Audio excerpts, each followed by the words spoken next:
Quand les nouvelles s'affolent, Métropole fait le point. Le point tous les matins, simultanément sur Radio et Télémétropole. Le point est une courtoisie de la BNC, Arcordia Shipping, les pompes solaires, Chimgé, Unipièces et Lissa Lotto. Madame, Monsieur, bonjour. Bienvenue à la rubrique Le Point de Radio et Télémétropole. Merci de l'intérêt, merci de votre fidélité à cette rubrique. Nous accueillons ce matin sur le plateau des étudiantes en droit, je dirais, et qui ont représenté leur établissement, l'université Quisqueya, dans le cadre d'un débat portant sur la question de la force qui viendrait en Haïti rétablir la paix. Elles étaient, en fait, les invités, elles étaient en face d'une équipe de l'université Notre-Dame. Et cette équipe qui est là, sur le plateau ce matin, avait remporté le débat. Cela se faisait autour de la résolution du débat que seule une force étrangère peut rétablir un climat de paix dans le pays. Nous avons 4 étudiantes, membres de l'équipe, avec nous.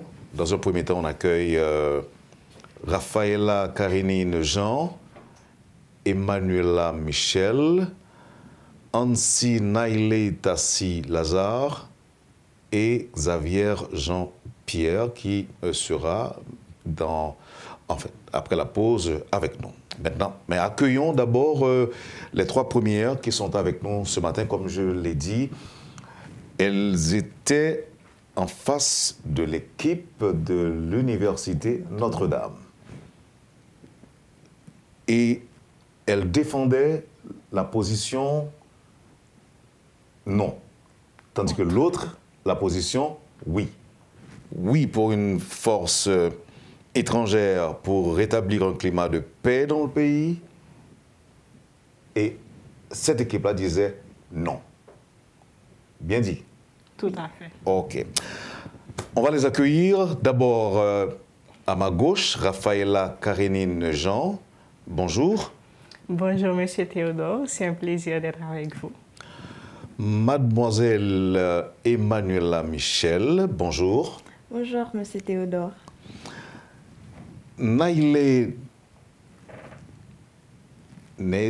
Ansi Naïle Tassi Lazare, capitaine de l'équipe. Bonjour. Bonjour, Monsieur Wendell Théodore.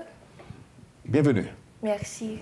Alors, comme je l'ai dit tantôt, dans un instant, j'aurai à accueillir Xavier Jean-Pierre, qui est aussi au studio. D'abord, je précise que ces étudiants-là, en fait, ce sont des étudiants en sciences juridiques à la faculté des sciences juridiques et politiques de l'université Quisqueya.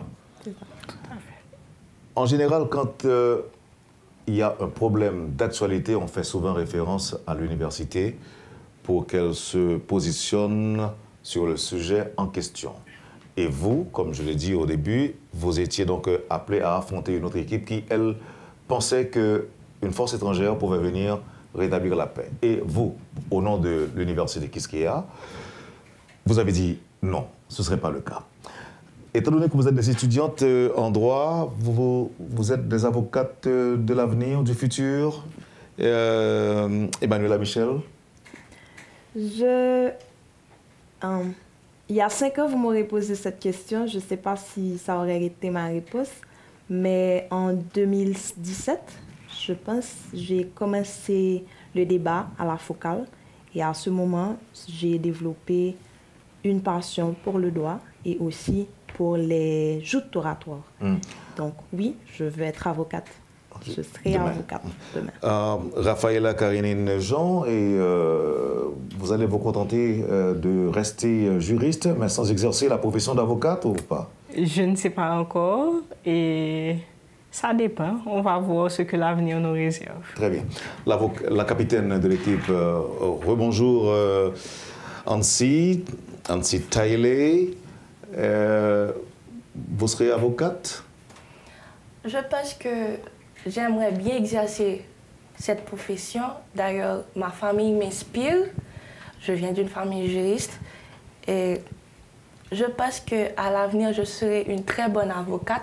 D'ailleurs, j'adore ce métier qui demande d'ouvrir sa bouche et de défendre les autres et ceux qui ne peuvent pas surtout. Donc, je pense que je serai dans ma peau. Comment vous comprenez le concept de paix à rétablir dans un pays instable, par exemple? Je pense que c'est un besoin pour tout le monde, parce que la paix, c'est quelque chose de principal, c'est quelque chose de primordial. Sans paix, nous ne pouvons rien faire. Sans paix, nous ne pouvons pas vivre, nous ne pouvons pas étudier, nous ne pouvons pas progresser, nous ne pouvons pas réfléchir. Donc la paix, elle est primordiale. Donc discuter d'un besoin de paix dans un pays où nous sommes des étudiants, c'est quelque chose qui est très important pour nous. Parce que très bien, nous avons merci. besoin de paix. Et pour la question de sécurité, ça vous dit quoi, et Rafaela? C'est tout à fait, pour moi, c'est une nécessité, c'est primordial. Par exemple, on va dire que l'été dernier, j'étais à Port-de-Paix et j'ai dû passer par le Cap-Haïtien et faire 4 heures de temps de route. Si la situation dans le pays était normale, s'il y avait la sécurité, je n'aurais pas fait tout ça. OK. Et je me souviens, peut-être 2 sessions de cela, je suivais des cours et j'entendais des tirs chez moi. Et tout ce que je voulais faire, c'était courir. Oh, OK, je comprends. Et une force multinationale, comment vous la comprenez? Et Ansi? Une force étrangère, je pourrais dire que c'est un terme qui est utilisé surtout en relations internationales pour définir une force étrangère ou une présence étrangère d'un pays dans un autre. Et ça, je pourrais dire que d'une manière ou d'une autre, ça affaiblit la souveraineté nationale. Donc, sa présence d'une force étrangère dans un pays affaiblit la souveraineté, ou bien affecte la souveraineté. Ça a un impact sur la souveraineté nationale du pays et on est libre, on est souverain. Depuis la toute petite histoire, on nous raconte les guerres de nos héros ont fait pour avoir cette terre.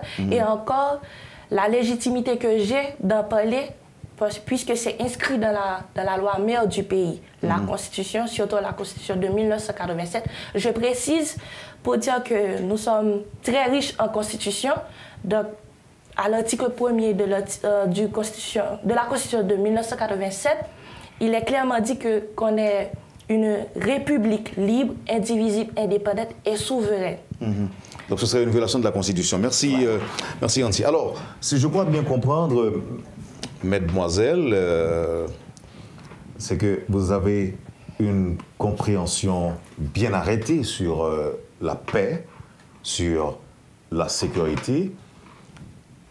Et je comprends aussi la position exprimée par mademoiselle Naïlé et mademoiselle Tassi Lazare de préférence.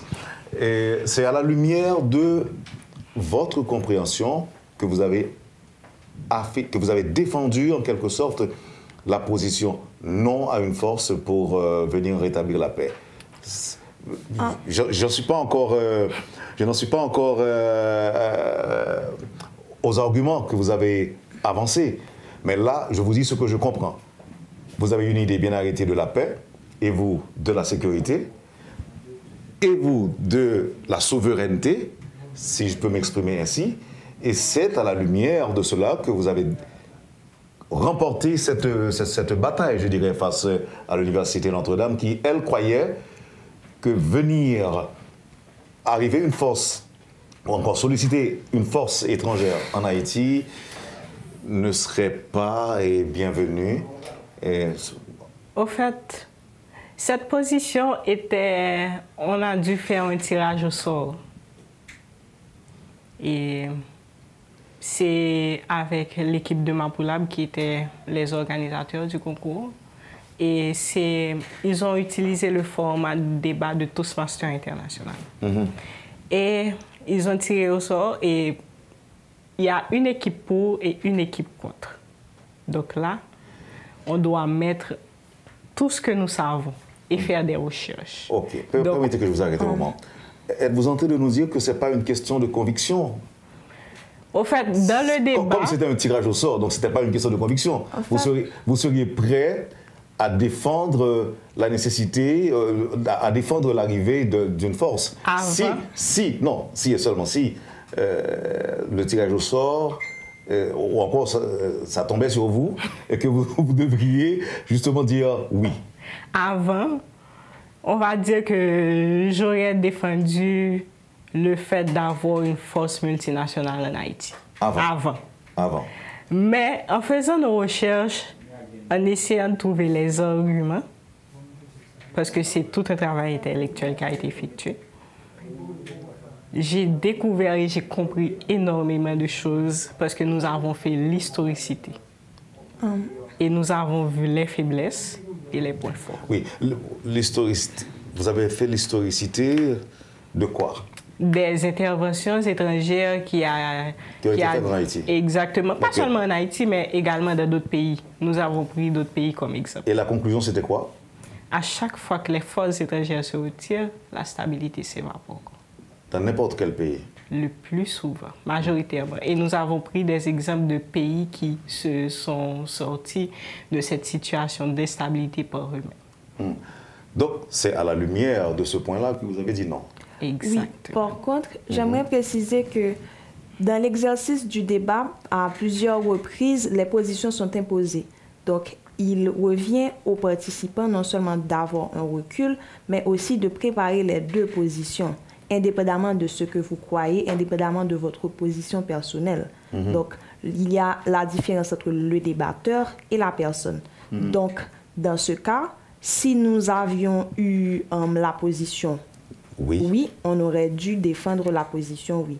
Et à ce moment, nous informer, prendre les informations sur cette position et défendre comme si c'était notre position, même si ce n'est pas notre position personnelle. Très bien. Donc, c'était quelque chose de bien pour moi, dans la mesure où j'ai pu défendre ma position personnelle. Un bon avocat. La position qui m'a été imposée, c'était également ma position, donc ce n'était pas un souci. Mais au cas où ce n'est pas votre position, votre équipe a telle ou telle position à défendre, vous cherchez les arguments, vous allez défendre cette position. Pour être plus clair de ce qu'elle voulait dire, je pourrais dire qu'un débatteur ou une débatteuse n'a pas d'état d'âme. Quand on vous propose un sujet et il y a un tirage qui se fait, pour savoir qui est pour ou qui est contre. Donc, la personne qui défend la position qu'il est, il n'a pas d'état d'âme. Que la personne aille chercher les arguments pour contrecarrer l'autre partie, la partie adverse, afin que vous soyez à l'aise et à présenter vos arguments. Maintenant, soyons réalistes. Soyons réalistes. Dans le contexte actuel, en Haïti, vous vous positionnez pour le non, en faveur du non. Oui. Non à une force étrangère pour établir la paix en Haïti. Comment, selon vous, on va résoudre le problème de l'insécurité? Comment arriver à cette paix que vous avez si bien expliquée, Emmanuela Michel? Je pense que le premier souci, c'est peut-être un souci de volonté, dans la mesure où, dès qu'il y a la volonté de faire, on peut se procurer les moyens. Et pendant le débat, c'est d'ailleurs une phrase qui me vient du débat, il y a l'un des orateurs qui a dit « Haïti a un problème de moyens ». C'est-à-dire que si vous souhaitez effectivement nous aider, il faut nous fournir les moyens afin que nous puissions nous aider. Ou encore, afin que vous puissiez participer à l'aide et non dicter des choses, parce qu'il y a la réalité actuelle, il y a la réalité culturelle, il y a la réalité historique que Tyler avait présenté d'ailleurs. Je pense qu'avec un minimum de volonté, et surtout parce qu'il y a également l'urgence de la chose, l'urgence de la chose. Avec un minimum de volonté et avec les moyens, Haïti peut résoudre son problème parce qu'à la fin, c'est un problème haïtien. Et comme Raphaël l'a dit, lorsqu'ils vont partir, qu'est-ce qui va se passer? Est-ce que nous pourrons maintenir cette paix si nous n'avons pas participé à l'instaurer? Ok, voyons maintenant le point de vue de Raphaëla. Et écoutez, vous écoutez les nouvelles, vous faites les nouvelles, vous avez une idée de ce qui se passe un peu partout à travers le pays. Là, je parle de l'insécurité généralisée et même grandissante, je dirais, chaque jour. Comment résoudre le problème de l'insécurité selon vous? Est-ce qu'Haïti peut résoudre le problème de l'insécurité sans la présence des étrangers? Je le crois. Et ça n'a aucun rapport, mais si nous regardons bien en 2000, et lorsque le gouvernement de Prévert-Inexochol, ils ont fait les élections eux-mêmes. Ça n'a aucun rapport. Oui. Maintenant, si nous prenons le cas d'Haïti, ils vont nous envoyer combien de soldats? La force multinationale. D'après ce que je me souviens avoir lu sur les informations et sur les réseaux sociaux, c'était peut-être 3000. Et si hier soir encore, j'étais encore sur les réseaux sociaux, il y avait peut-être 120 soldats qui allaient se former aux Bahamas, etc. pour ça. À la Jamaïque. À la Jamaïque, tout à fait. Mais aux dernières nouvelles, nous apprenons que le Bénin décide d'envoyer 2000 soldats. OK. On va dire qu'on a peut-être 5000. La police nationale et dans l'armée, nous avons peut-être 1000 et plus. Oui. Dans la police nationale, en 2017 ou 2018, d'après mes recherches, il y avait 15 000 et plus. Et certes, beaucoup sont partis, mais il en reste au moins, on va dire, 10 000. Ils connaissent mieux le terrain. Ils ont grandi en Haïti. Ils n'ont pas de difficulté de langue ni de culture. Parce qu'en combien de temps? Pour les soldats qui allaient se former à la Jamaïque, ils ont 1 mois de formation. En combien de temps vont-ils se former? Et ce sera suffisant, on va dire, est-ce que ce sera suffisant pour pouvoir connaître la culture haïtienne? Parce que, je l'ai dit lors du débat, dans mon discours constructif, et on va dire que ces interventions-là se forment sur la base de stratégies. Les stratégies. On va dire nos Haïtiens, les soldats, l'armée et la police haïtienne, ils connaissent mieux le terrain. Ils n'ont pas de soucis avec la culture, ils connaissent la réalité, ils vivent dans le pays, ils ont les mêmes problèmes que le peuple, que nous qui ne faisons pas partie de la police ou de l'armée. OK. Je comprends votre point. Allez-y. Dernièrement, au G20, ils parlaient de 123 millions de dollars. Pourquoi ne pas nous les donner?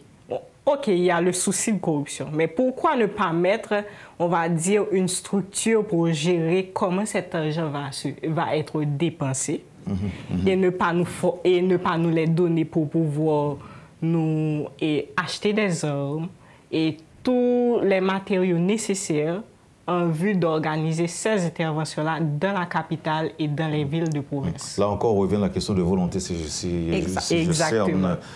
je comprends bien votre point de vue.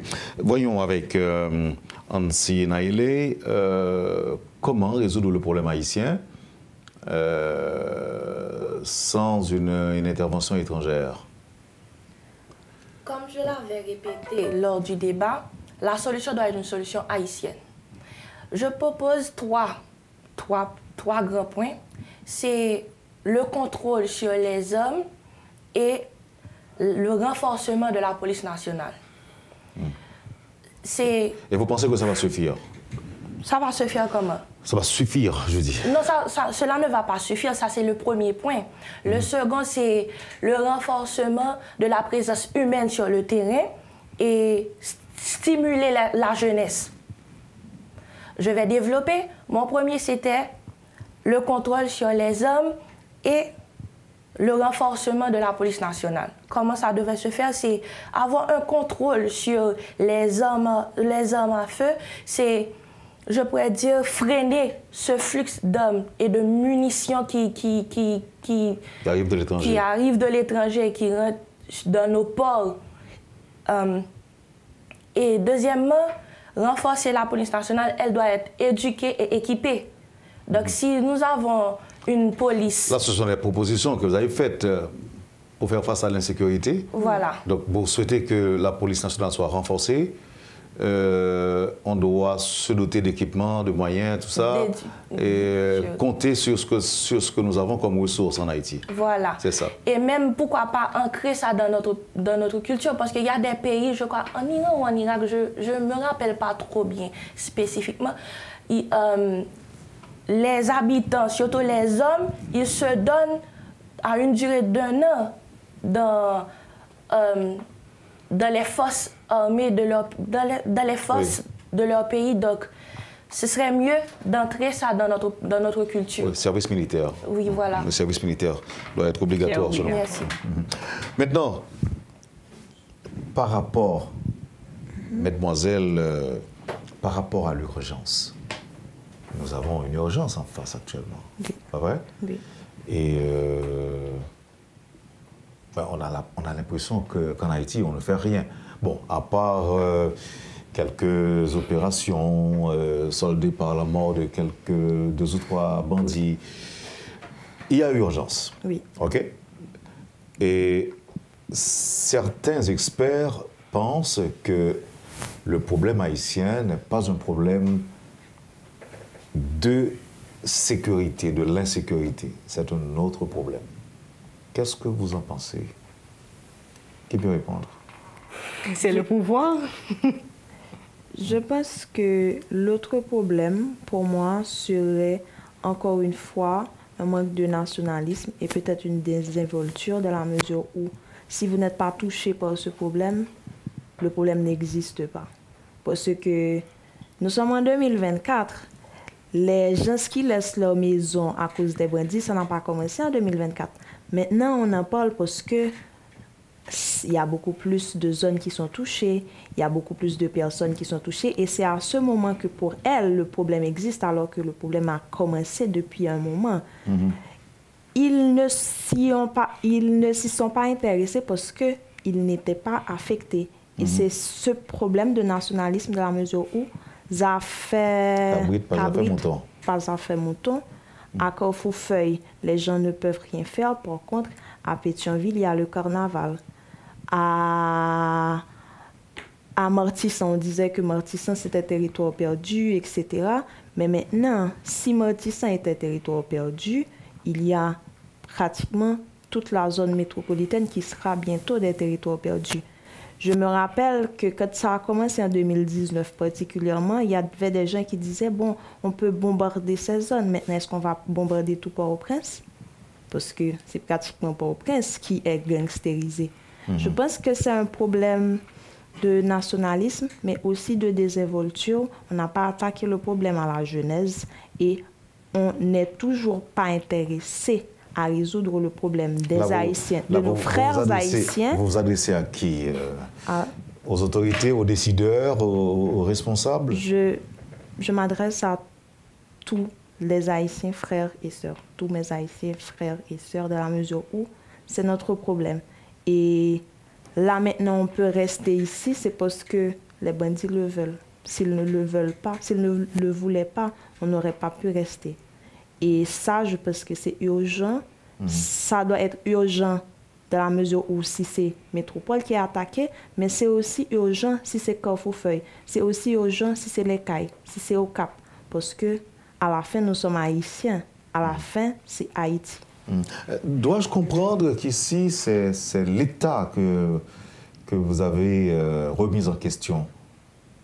L'État, en général, l'État dans son ensemble. D'aucuns parlent de faillite de l'État ou encore l'irresponsabilité de l'État. Où est-ce que vous vous situez par rapport à ça, Raphaëlla? On va dire que c'est de l'irresponsabilité. On va dire depuis 2019 et depuis bien avant, il y a eu, par exemple, on a les institutions. Les institutions n'existent quasiment plus. Et l'État et la cour d'appel, le parquet, qui était au bas de la ville, chassé par les bandits. Comment ça se fait? Et c'est cette indifférence. Il y a l'indifférence en Haïti, on va dire. L'indifférence par les citoyens eux-mêmes et même également par les autorités. Emmanuel l'a si bien dit, c'est ce souci-là, on n'est plus haïtien, on n'a pas ce sentiment d'appartenir à cette terre, on veut tous partir. Ou encore la majeure d'entre nous. Et vous y pensez aussi, non? Non. OK, allez-y. Pas pour l'instant. Peut-être partir pour y revenir un jour. Mais quand même, c'est cette irresponsabilité-là qui nous laisse dans ce désordre, dans ce chaos. Exactement. OK. Et Ansi, comment forcer les autorités à assumer leurs responsabilités en Haïti aujourd'hui face à l'urgence? Comment forcer? Est-ce que je vais pouvoir rejoindre mes coéquipiers? Forcer, c'est pas, je ne pourrais pas dire forcer. Ils se sont mis dans, ils se sont proposés. Donc c'est plutôt la démocratie. Donc assumez vos rôles. C'est pas plutôt forcer, mais je leur demande d'assumer leurs responsabilités afin que nous puissions avoir une stabilité de paix. C'est pas prendre comme si aller faire pratiquer la violence ou bien susciter les gens à venir faire craser, briser ou bien les affaires de l'autre pour laisser faire entendre sa voix, mais plutôt avoir un dialogue avec eux pour... Vous préconisez le dialogue entre les autorités et les bandits? Non. C'est pas ça? Non, c'est pas du tout ça. J'ai mal compris, j'avais mal compris. C'est pas du tout ça. C'est de préférence comme si... Vous m'avez demandé comment forcer les autorités. Non, je voulais remplacer le mot forcer par demander de prendre leurs responsabilités. Rejoindre mes coéquipiers dans ce qu'elles ont dit en disant qu'ils ont demandé, ils se sont proposés à ces postes, donc assumer le rôle qu'il s'agit attribué à ces gens de postes. Donc qu'ils assument la responsabilité. Voilà, qu'ils assument la responsabilité. OK. Merci Rafaela Karenine, Emmanuela Michel, Tyler Ansi, Naïlé, Neis Terence, Tassi, Lazare. Merci, nous allons observer la pause et au retour, on accueillera Xavier Jean-Pierre, toujours autour du même sujet. Je crois qu'Emmanuela va nous quitter. Oui, je vais partir. C'était un plaisir d'être avec vous. Je vous en prie, le plaisir est partagé. Alors, elle va être remplacée par Xavier Jean-Pierre. Alors, à ceux qui viennent à peine de nous rejoindre, on fait un petit rappel. Vous avez affronté une équipe de l'Université Notre-Dame et cette équipe souhaitait qu'il y ait une force étrangère en Haïti pour établir la paix. Et vous avez dit non. Et pour expliquer votre position, vous êtes avec nous ce matin sur le plateau de la rubrique Le Point. Encore une fois, merci. Merci de nous avoir parlé et on observe la pause et à tout à l'heure. Le Point est une courtoisie de la BNC, Arcordia Shipping, les pompes solaires, Chimgé, Unipièce et Lissa Loto.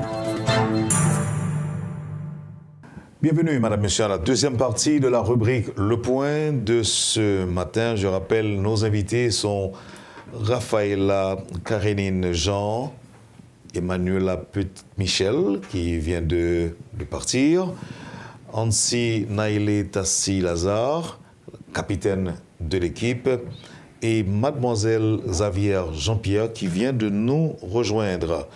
Alors, avec Rafaela Karenine Jean, on va revenir sur le débat. D'accord. J'introduirai mademoiselle après. Alors, le débat, c'était Quisqueya contre Notre-Dame. Tout à fait. Et des étudiants en droit. Non, pas forcément. D'après ce que je sais, il y avait des étudiants en administration également parmi eux. Je ne sais pas pour tout le monde, mais il y avait, je pense que le capitaine, c'était un étudiant en administration. Mais dans l'équipe de l'université Quisqueya, il n'y a eu que des étudiants en droit qui se sont proposés ou encore portés volontaires en vue de représenter l'université pour ce débat-là. Le doyen de Quisqueya, Oui. c'est qui? C'est Maître Bernard Gousse. Docteur en droit. Docteur en droit et professeur également. Très bien. Accueillons maintenant mademoiselle Xavier Jean-Pierre pour une petite présentation. Vous nous direz quoi? Bonjour d'abord. Bonjour Oui. et bienvenue. Bonjour, et c'est un plaisir d'être ici avec vous, M. Wendel Théodore, et aussi à l'émission Le Point. Oui. Et vous êtes aussi étudiante en droit. Exactement, comme vient de préciser Raphaëla, je suis aussi étudiante en droit. Je suis à ma 3e année. Et vous, en fait, la même question que j'ai posée à vos amis, vous souhaitez devenir avocate ou bien... Cette question, je me la pose souvent parce que, vu la situation sécuritaire du pays, j'avais décidé de changer de position. Ce que j'aimerais le plus, c'est une spécialisation, de préférence, en relations internationales. Si je me permets de partager mon avis personnel, ou peut-être en droit international public, parce que représenter Haïti sur le plan international est pour moi... c'est votre rêve, c'est votre projet? Oui, oui.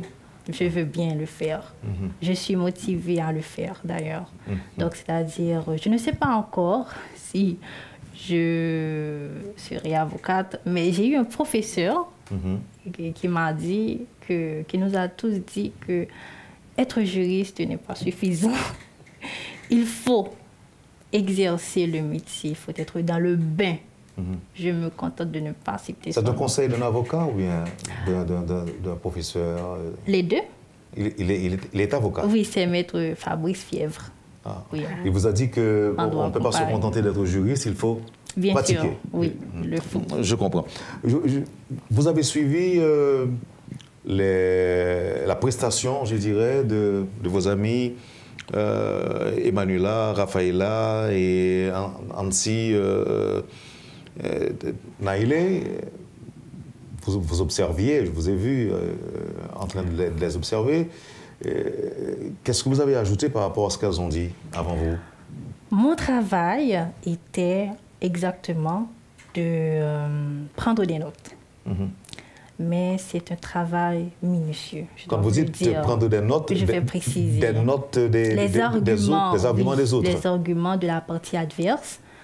Et au même moment, de préparer les arguments de réfutation. Je me suis exactement fait aider. Mais j'ai pu prêter l'oreille et de tout oui pour pouvoir pouvoir écouter les arguments les plus persistants. Pertinents et de les noter et ensuite de préparer sinon un paragraphe ou une petite idée en tête et puis je partageais mes arguments, mon travail aux autres et puis Raphaëla et les autres membres m'ont soutenu, m'ont aidé. C'était ça. C'était une tâche colossale, c'était un travail énorme. Bien sûr, parce que il est vrai que, comme vous pouvez le remarquer, j'ai 2 oreilles. Mais vendredi dernier, je pense que j'avais plus d'une dizaine. Une dizaine d'oreilles. Parce que oui, j'étais... De temps en temps, je disais, mais c'est quoi cet argument? Donc, je ne vais pas. Et les résultats étaient payants, parce que quand même, vous avez remporté la bataille, la victoire. Oui. Vous avez gagné. Nous avons gagné. OK. Maintenant, et avec vous, comme c'est vous qui preniez des notes, Vos collègues m'ont clairement expliqué leur compréhension sur la paix, la sécurité, la souveraineté. De là, je peux comprendre que vous y tenez. Vous tenez beaucoup à notre souveraineté, vous tenez beaucoup à la paix, vous tenez beaucoup aussi à la sécurité. Mais quels sont donc les arguments que vous avez avancés pour justifier le non à une force étrangère, alors que nous sommes dans la pagaille aujourd'hui en Haïti? C'est le chaos, c'est l'insécurité généralisée, c'est l'impuissance de l'État, c'est la faillite de l'État, dit-on. C'est l'État qui n'assume pas ses responsabilités. Ce sont des gens qui meurent, des jeunes femmes qui sont violées, des gens qui sont kidnappés. La police paraît impuissante, mais vous pensez que la police peut le faire? Les responsables de la sécurité peuvent résoudre le problème en Haïti? Là, je pense aux arguments que vous avez soumis à vos collègues quand elles étaient en face de l'autre équipe, de l'équipe adverse. Dites-nous. Oui, donc cette position a été une position difficile et à la fois sensible parce que la réalité est devant nous. Et la réalité, elle est impitoyable. Mais nous sommes penchés sur une identité. Parce que notre identité, l'identité haïtienne, nous l'avons. Et nous avons cette dernière depuis notre indépendance. Et notre indépendance fait de nous ce que nous sommes aujourd'hui. Donc, accueillir une intervention étrangère, c'est comme minimiser cette identité culturelle qui nous a été offerte par des Salines, qui a combattu pour l'avoir. Et sinon, mieux vaut ne pas être indépendant lorsque nous l'étions. Parce que notre devoir est de garder cette identité haïtienne. Donc si je crois bien comprendre, si vous avez à choisir entre la sécurité et la souveraineté, vous choisiriez la souveraineté? La sécurité aussi. Si vous aviez à choisir, je dis, entre. Je pense que je choisirais les deux. Vous choisiriez les deux? Bien sûr, parce qu'on ne peut pas parler de souveraineté sans sécurité. Donc, oui, mais comment comment choisir les deux? On peut choisir les deux. Laissez-moi voir avec Rafaela. Vous avez un mot à dire, Rafaela? Au fait, nous avions présenté 4 arguments lors du débat. Nos arguments, le premier, qui a été débattu par Tyler Ansilazer, c'était la souveraineté. J'ai débattu sur 3 arguments. J'ai présenté 3 autres arguments. Mes arguments, c'était les suivants. C'était la dépendance, parce que en principe, on est dépendant des forces extérieures, des forces étrangères, à force de revenir. Puis le manque d'efficacité de ces forces et le financement de la force extérieure. C'est pourquoi tout à l'heure, j'avais parlé du fait qu'ils sont prêts à donner 123 millions de dollars aux étrangers pour venir résoudre le problème haïtien. Mais pourquoi ne pas nous les donner en vue de nous équiper, nous former et d'agir le plus vite que possible? Parce qu'on manque de temps. Maintenant, qui vous accusez? L'étranger qui nous offre cet argent? L'étranger qui décide de venir nous aider? Ou les autorités? Qui vous êtes en train d'accuser? Ma première phrase lors du débat, c'était une citation et c'était les mots du Premier ministre haïtien à la tribune de l'ONU le 22 septembre dernier lorsqu'il criait à l'aide. Qu'est-ce qu'il avait dit? Vous voulez me rappeler? Bon, je ne me souviens pas exactement de la phrase, mais il demandait à ce qu'on envoie une force étrangère pour venir résoudre le problème de la sécurité haïtienne. Et vous avez compris ça comment? Pour moi, c'est un échec déjà, un affront à la souveraineté. A-t-il essayé de résoudre le problème par lui-même? Avons-nous essayé ou tenté de faire que des petites opérations? J'ai jamais...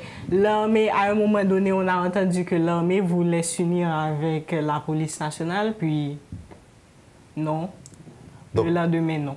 Donc, le problème est... On n'a même pas essayé. C'est ça le souci. On n'a pas essayé. On a essayé de rien faire. Est-ce qu'il n'est pas trop tard maintenant, selon vous? Trop tard, non. Pourquoi? Donc, vous pensez... C'est l'urgence. On manque de temps. On manque de temps. Pourquoi ils sont déjà là?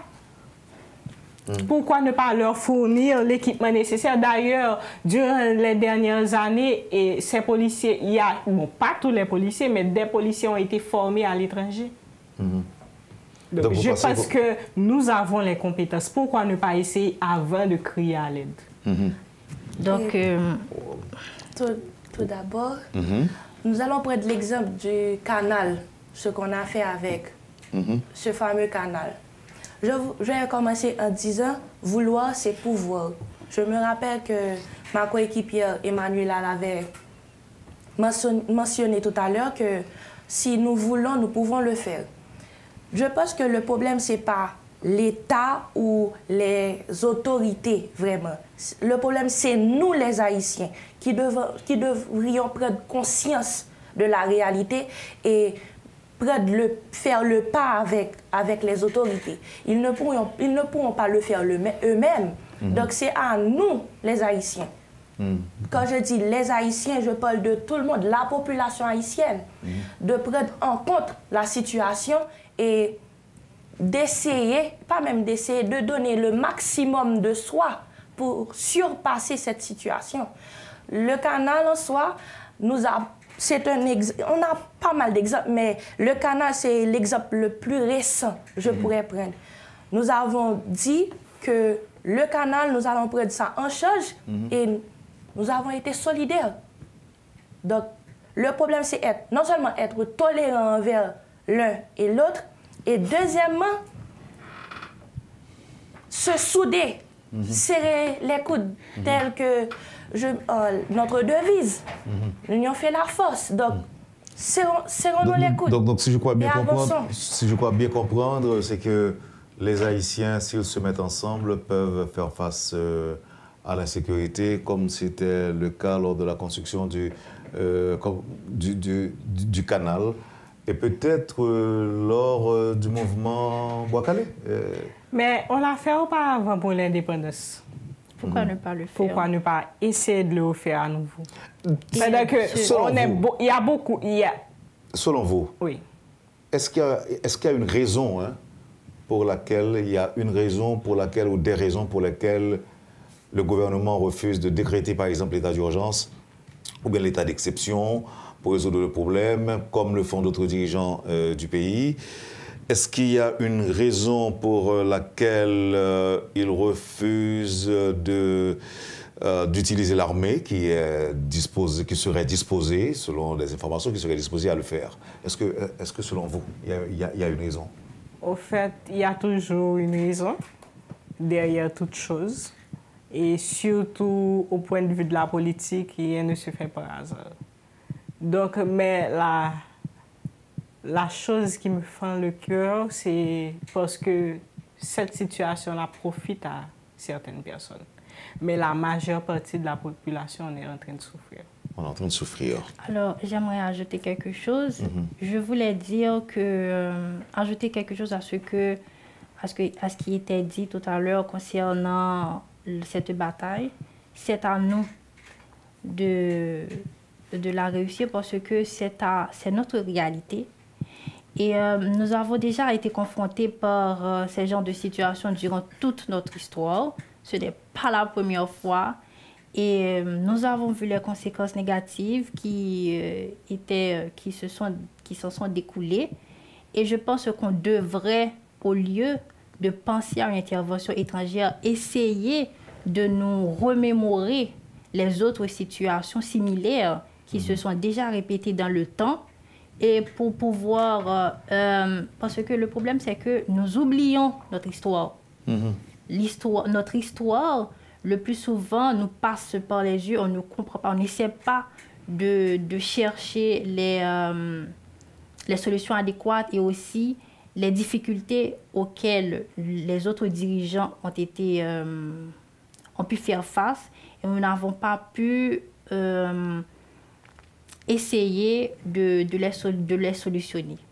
Est-ce que vous comprenez ce que j'essaie de dire? J'essaie de dire qu'il faut un panorama, qu'il faut nous remémorer les autres difficultés qui étaient vraiment grandissantes aussi, les autres difficultés auxquelles nous nous sommes confrontés, essayer de les analyser, essayer d'analyser les côtés obscurs et pourquoi pas trouver une solution à ces situations. Merci. En fait, je vais dire quelque chose. La chose, c'est que ces causes-là existaient déjà et se renouvellent à chaque fois.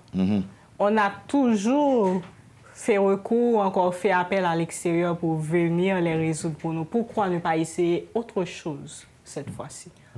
Je me rappelle que lors du débat, l'adversaire, je pense que c'est le capitaine de l'UNDH, il avait mentionné qu'un appel à l'aide, ce n'est pas une marque ou un signe de faiblesse.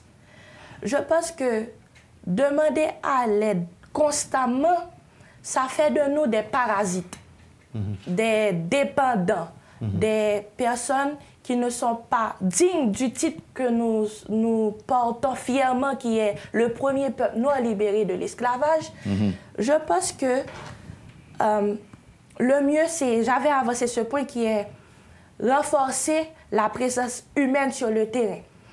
Nous sommes, je pourrais dire, nos quartiers, notre communauté est la scène qui est confrontée à cette à l'insécurité en soi. Je pourrais dire que organiser des activités sociales, comme je pourrais dire que Zone Parfait Moun avec Frère Luxon qui nous donne l'exemple, de renforcer les liens que nous avons vraiment pour essayer à aménager la situation. Je pourrais dire ça ainsi. OK. Maintenant, mesdames ou encore mesdemoiselles, vous aviez déjà 18 ans? Oui, bien sûr. OK. Mais on n'est pas si vieille que ça non plus. Non, je n'ai pas dit ça. Alors, là où je vais venir, c'est que vous êtes appelés à exercer vos droits de vote à l'avenir. Vous allez peut-être... Stanley Figaro, qui était l'animateur de ce débat, il a dit, ou encore le facilitateur, il a dit une chose. Et depuis bien avant, parce qu'on répétait ça chez moi, et c'était la prochaine fois qu'il y aura des élections, il faudra qu'on aille voter. OK. Alors, je vais vous aider un petit peu. Maintenant, c'est à peu près ce que je voulais dire. Vous allez peut-être voter bientôt pour choisir nos dirigeants.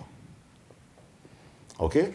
Il y a un dirigeant du Salvador qui s'appelle Nayib Bukele et qui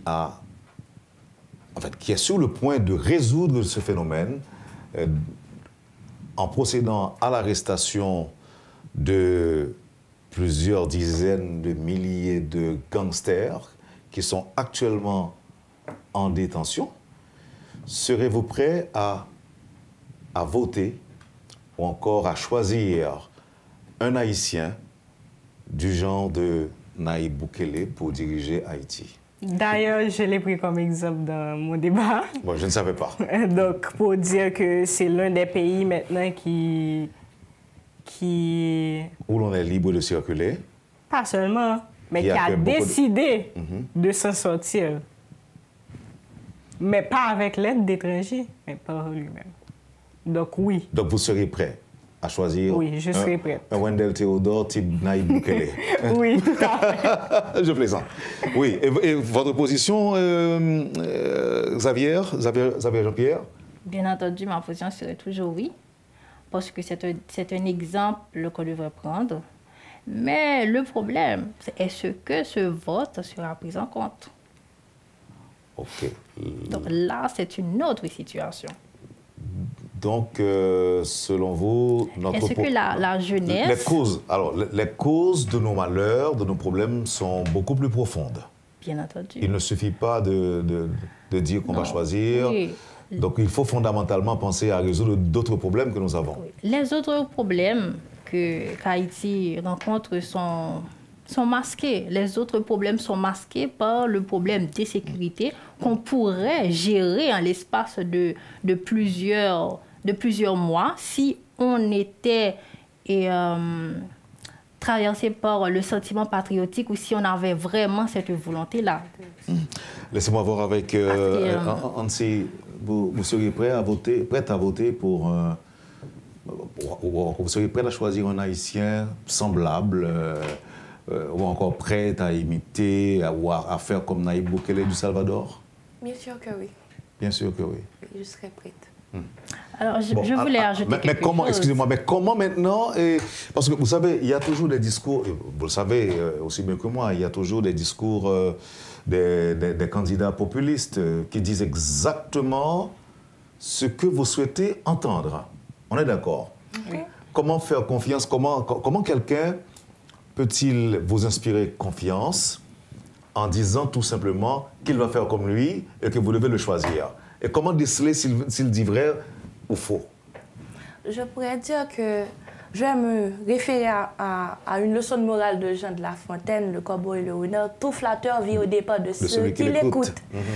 Moi, je pourrais dire que je vais, personnellement, mon point de vue, je ne vais pas me référer aux beaux discours, mais plutôt aux actes, les antécédents, le passé de la personne, ce qu'il a fait dans sa communauté, comment il a progressé pour venir jusqu'ici. Est-ce que c'est quelqu'un comme par magie qu'on nous a proposé ou quelqu'un qui travaille depuis belle lurette de ça et qui s'est proposé? Je me rappelle que hier, je suivais une émission sur Twitter qui est proposée par Karel. Karel, c'était Michel Souka qui passait à l'émission. On lui a posé cette question. Pourquoi ne pas se proposer lors des élections? Et puis il a répondu en disant, l'important, ce n'est pas la personne qui aura représenté Haïti visiblement, que tout le monde voit qu'il est le président, mais plutôt chacun des Haïtiens qui travaille de son côté dans sa communauté pour avancer avec le pays. Oui, alors, j'annonce en passant que Michel Soukar sera l'invité de la rubrique Le Point de ce mercredi, disons demain. Oui, mes amis, on va finir, mais allez-y pour quelques secondes. Je voulais ajouter quelque chose aussi. Je voulais dire, il nous faut une culture politique. Comment? Dans certains pays comme la France, les politiciens ont une culture politique.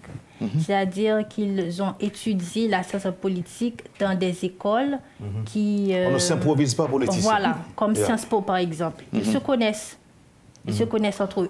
Donc, là, et il y a une étape à suivre. Donc il faut des dirigeants compétents, des candidats compétents, qualifiés.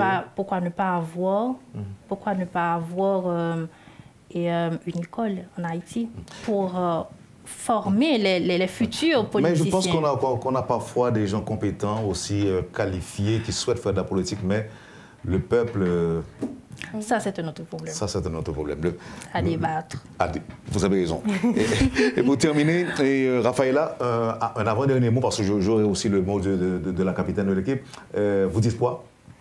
Moi, j'inviterais tout simplement aux autorités de prendre en main cette situation et d'essayer par nous-mêmes pour voir ce que cela va donner. Parce qu'il y a urgence maintenant. Merci. Ansi, Naïlé, fier de l'équipe, vous êtes capitaine, l'équipe a gagné. Un dernier mot? Je suis ravie d'être la capitaine de l'équipe, comme j'ai dit, et tantôt à mes coéquipières, je suis fière d'elles. Elles ont donné le maximum d'eux, surtout Raphaëla et Emmanuela, les corrections des textes et Xavier qui a rempli une tâche extraordinaire, donc qui a été de prendre des notes et puis... De le soumettre au reste de l'équipe. Au reste de l'équipe. Bravo. Je vous Merci. remercie. Allez, merci mesdames d'avoir été avec nous. Je crois que le message, en fait j'espère que le message est passé et que les responsables vont comprendre qu'il y a des jeunes qui les regardent. Agir. Il y a des jeunes qui les regardent, il y a des jeunes qui ont des opinions, il y a des jeunes qui veulent que cela change. Il y a des jeunes qui veulent dire aussi c'en est assez, c'en est trop, et qu'il faut que ça change. Il faut aussi penser à utiliser ce qu'on a, ce dont on dispose comme moyens et comme ressources dans le pays. Vous avez participé à un débat, vous avez une équipe qui était en face de vous et vous avez gagné parce que vous avez pensé, vous avez exprimé votre position en disant que vous ne souhaitez pas qu'il y ait une force dans le pays, même si ceci prête à controverse, parce que quand même il y a des gens aujourd'hui qui n'attendent que ça.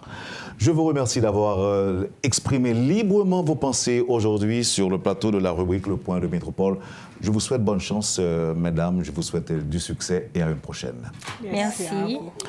Vous avez suivi, madame, monsieur, la rubrique Le Point de Radio et Télémétropole. Merci de nous avoir suivis. Passez une bonne journée avec Métropole et à demain, comme on l'a dit, c'est Michel Soukar qui sera avec nous demain.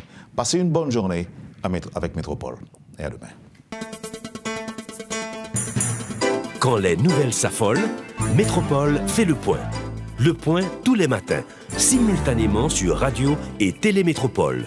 Le Point est une courtoisie de la BNC, Arcordia Shipping, les pompes solaires, Chimgé, Unipièces et Lissa Loto.